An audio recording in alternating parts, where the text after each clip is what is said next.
Today's December 14, 2012. I'm sitting here with Derek. Derek was accused and charged of domestic assault as well as interference with the legal process. And Derek, we met, when did we meet on your case? Oh, I think it was, I tried to make a court appearance on my own, try to handle it on my own. And I talked to you after that, I believe, would have been like early in November, first part of November, say somewhere around the 2nd, 3rd. Okay. And initially, when law enforcement charges someone with domestic assault, they will also put a no contact order between the alleged defendant in the case and the alleged victim. And they did that to you and your wife. Immediately. And that lasted for nearly 2 months. And we were able to bring a motion in court to get that lifted.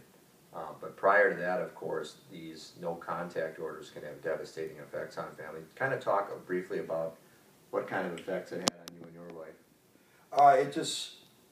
It uprooted me from my life that I had. I had to find a place to live. Thankfully, I had friends and family.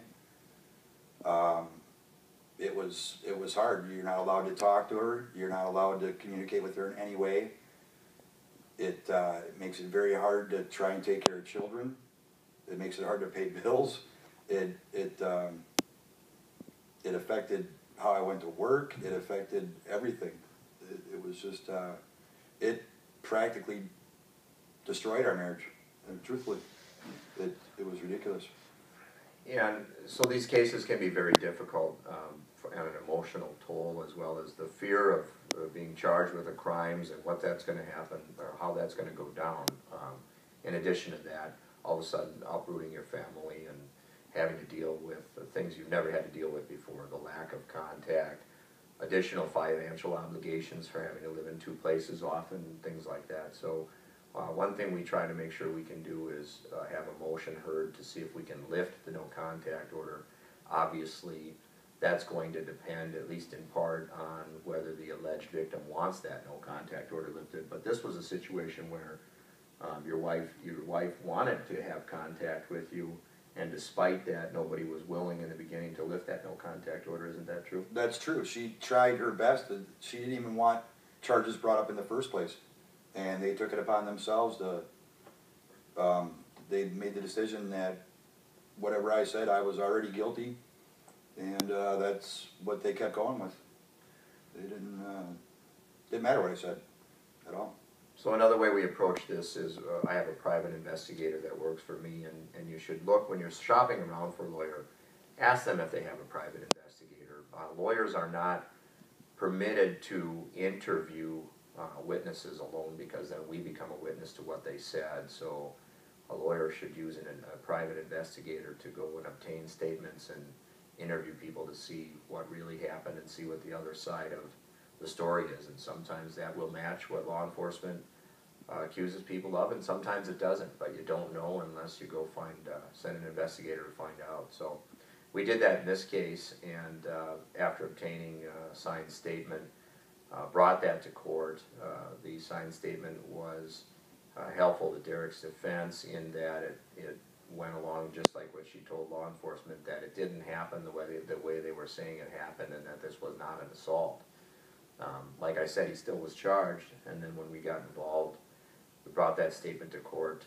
Initially, the prosecution still wouldn't bend and wanted him to plead guilty to domestic assault, which carries a host of other problems, conviction for that, and I think I have already another video about domestic assault that you can watch if you have questions about that. But after continuing to work the case, after showing them we were prepared to go to trial and we're not going to accept domestic assault or interference with the legal process, Derek, you got something in the mail.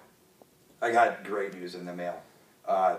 They just had a sudden change of heart, and they decided that they're going to dismiss all the charges completely, and they just didn't think they had a case anymore. And it was just a complete turnaround from what they were saying before. When the judge actually said, when we faced the judge that day, and he actually said, "I have no doubt that you're guilty of this," it just like, I couldn't believe he even said that. And then, and you didn't even flinch. You just go, "Let's set a trial. Let's do it." And you actually, when we got outside the courtroom, and you go, now I can do my job. I just like to hear that. It's just the confidence you have is it made me confident. And when you get that, you know, when you think you're going to be facing this life-changing thing, and you're going to go to trial, and these other people are going to decide what your future is going to be, it's not a very good feeling. And I'm really glad you were there. I'm glad we were here too. It takes a lot of work, but these cases are serious cases. Every criminal case has a big impact on someone's life, and we take that obligation seriously. So make sure you have an investigator, make sure you have a lawyer that's really going to work a case from beginning to end, instead of just going through the reports and telling you must be guilty because of what's written in the report. So that's the way we approach our job. If you have more questions about domestic assault or interfering with the 911 process, or any other criminal kinds of questions, please give me a call. The website's arrestedminnesota.com. My name's Ryan Pacyga. You can reach me at 612-339-5844.